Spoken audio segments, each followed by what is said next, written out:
kada wani mai baka ya shiga cikin gidan TV yana cewa a zo da yayi wani abu, wallahi ba zai iya yin komai ba. Allah ne da a rike iya yin komai. Kada mai surutu ya faɗi abin da ya faɗa, kada masu comedy su rika yin abin da suka ga dama.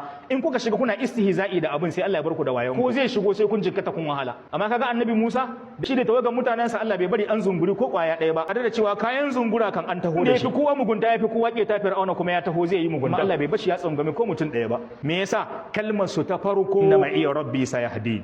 Sun yadda Allah ya shiryar da su kan halin da suke cike ba su mafita. Menene hukuncin matan da suke yin wani abu da suke kira a cuci maza? Shin za a hada su cikin wancan hadisi na kasiyatun ariyatun? A cuci maza. Da su ma mazan ba suna cutar su ba?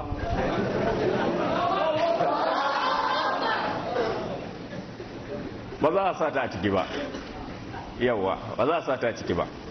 Sai dai kana bukatar ka gani a lokacin da zaka aura zaka iya gaya mata menene gaskiyar labari a cikin wannan sai ta bayyana maka ta ce maka a cuci maza kenan.